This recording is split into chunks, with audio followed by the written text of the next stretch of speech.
this video, I have explained how to express vectors like polynomials and matrices as a linear combination of vectors in the vector space.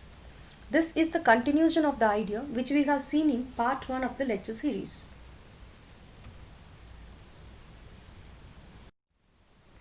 In this example, we can choose the vector as a polynomial in P2 space. Write the polynomial x plus 1 in P2 as a linear combination of the polynomials 2x square minus x plus 1 and minus x square plus x in P2. Let p of x equal to 2x square minus x plus 1 and q of x equal to minus x square plus x and r of x equal to x plus 1. In order to check whether r of x can be expressed as a linear combination of p of x and q of x in P2, we have to check whether the scalars k1, k2 exist such that r of x equal to k1 times p of x plus k2 times q of x. That means x plus 1 equal to k1 times 2x square minus x plus 1 plus k2 times minus x square plus x. Now we have to rewrite this particular relation as a system of linear equation like the one we did for n-tuple space. We have to equate like degree terms on both sides. So if we choose the constant term on both sides and the coefficient of x on both sides and the coefficient of x square on both sides, we will get three equations with two unknowns k1 and k2. Let us check quickly how to do that. If we equate x square terms on both sides, 0 equal to 2k1 plus minus 1 times k2. So we got the first equation, 0 equal to 2k1 minus k2. Similarly, if we equate the coefficient of x on both sides, we get 1 equal to minus 1 times k1 plus 1 times k2.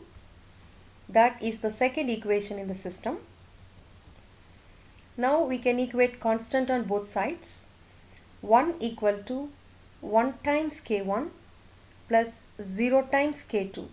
There is no constant term in this polynomial expression. So we got three equations with two unknowns k1, k2, and this system is a system of linear non-homogeneous equation. Though the first equation is homogeneous in nature, for a non-homogeneous system, at least one equation should be non-homogeneous. It's well known for us. Now we will write the compact metric form of this particular system, which is nothing but expressing in the form of ax equal to b. Now we will choose the column vector b, which is nothing but 0, 1, 1. Again you can compare this coefficient with the coefficient of degree terms like x square, x and x power 0. So we got 0, 1, 1 as our column matrix B. Similarly, the unknowns for this case also k1 and k2. So now the unknowns are k1, k2. Now let us check how to fill the entries for the coefficient matrix A. The first column of the coefficient matrix is nothing but the coefficient of k1 in the system, which is nothing but the vector form of this particular polynomial. We have already seen a second degree polynomial can be viewed as a vector in R3 space. So we got 2, minus 1, 1 as the equivalent vector form of this polynomial expression.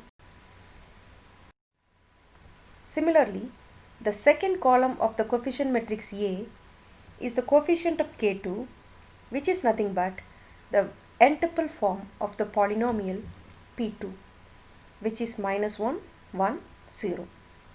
Now we have constructed the system Ax equal to B.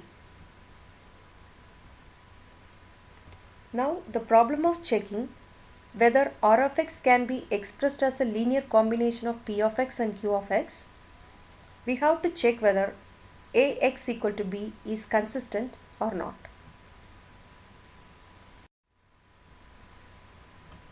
So this is the system Ax equal to B. This can also be written as a linear combination form. The solution space can be viewed either in terms of row picture or in terms of column picture. In order to solve for the unknowns k1, k2, the Gauss elimination procedure is used here. The augmented matrix is given.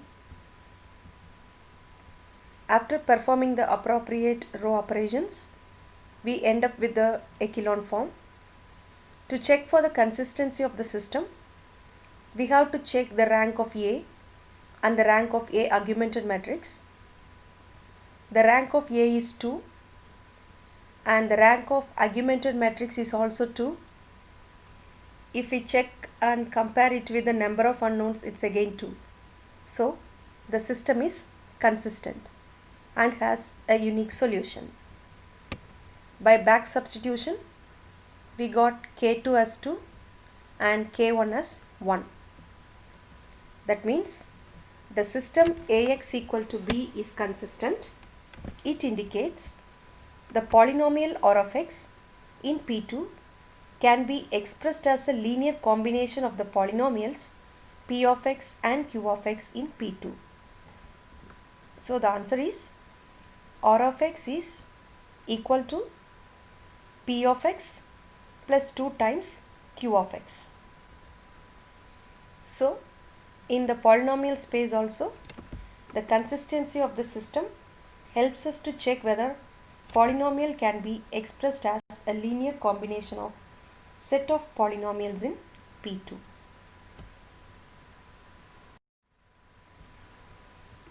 In this example, the vector is chosen as a matrix in M2x2 space. The matrix -3, 3, 6, -4 can be expressed as a linear combination of these matrices or not, we are going to check. Let us choose A as the first matrix, B as the second matrix, C as the third matrix given in this collection, and Q as the matrix which we are supposed to check whether can be expressed as the linear combination of A, B and C matrices. In order to check Q can be expressed as a linear combination of A, B and C in M2x2, we have to check whether the scalars k1, k2, k3 exist such that Q equal to k1 times A matrix plus k2 times B matrix plus k3 times C matrix. Here you can notice we have chosen 3 vectors in the set S, so the number of unknowns required is also 3. Replace A, B, C and Q matrix, we end up with this relation.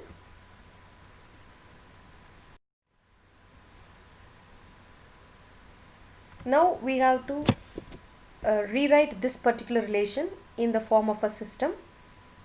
For that we have to equate the entries of the matrix on both sides.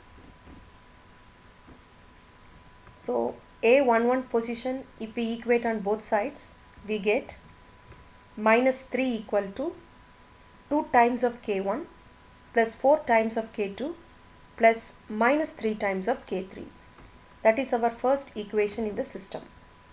Similarly, A12 position, if we equate on both sides, 3 equal to 1 times k1 plus 0 times k2 plus 1 times k3.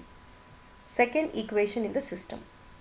Similarly, if we equate A21 position on both sides, we get 6 equal to 3 times k1 plus 2 times k2 plus 2 times k3. That is the third equation in the system. Finally, if we equate A22 position on both sides, we end up with minus 4 equal to minus 1 times k1 plus 3 times k2 plus 1 times k3. We got 4 equations with 3 unknowns k1, k2 and k3. All the equations are non-homogeneous in nature. Now the matrix form of the system is Ax equal to b.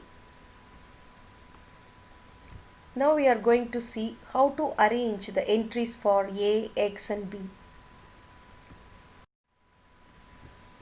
B column matrix is nothing but minus 3, 3, 6, minus 4. Left hand side values of the system. If we relate these numbers with the matrix A, B, C and Q, B column matrix is nothing but the entries in the matrix Q. Minus 3, 3, 6, minus 4. The unknowns k1, k2, k3 can be arranged in a column vector form instead of x. For the coefficient matrix A, the first column corresponds to the first matrix. If you look at the arrangement of the vector, the coefficients of k1 is 2, 1, 3, minus 1. So you write in this order 2, 1, 3, minus 1. It means we are visualizing the matrix 2 by 2 size as a vector in 4-dimensional space. Similarly, the second column of the matrix A is the coefficient of k2, which when compared with the matrix, we got the matrix B. 4, 0, 2, 3 is the second column. Similarly, for the third column, which is the coefficient of k3, is nothing but minus 3, 1, 2, 1. So now we got the matrix form of the system. Each matrix ABC can be written as a column vector for A, and the unknowns is merged in the column vector Ax, and the matrix which we are expected to express as a linear combination will take up the position of the column matrix B. So 2 by 2 matrix can be visualized as a vector in 4-dimensional space. Now again, the problem of checking whether the matrices can be expressed as a linear combination reduces to checking whether the system is consistent or not.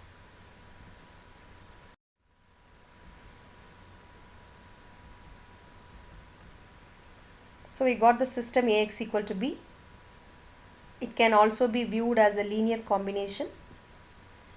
Whether the row picture or column picture, whichever is suitable or convenient for this problem, we can accordingly do. So here I am using the Gauss elimination procedure. The augmented matrix is reduced to the echelon form using the row operation. To check the consistency of the system, we are checking the rank of A with the augmented matrix. Here the rank of A is 3.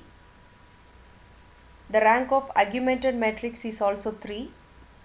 So the system is consistent. To check whether the system is having unique solution or infinite number of solution, we are comparing this rank with the number of unknowns.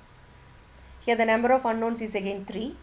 So the system Ax equal to b is consistent and has a unique solution. By back substitution, we got the solution as k1 equal to 2, k2 equal to minus 1, k3 equal to 1. This indicates the system is consistent, and which in turn means the matrix Q can be expressed as a linear combination of matrix A, B and C in M 2 by 2. So what's the answer here? Q is nothing but 2 times of matrix A minus 1 times of matrix B plus 1 times of matrix C. If these weights are added appropriately here, will produce the matrix Q.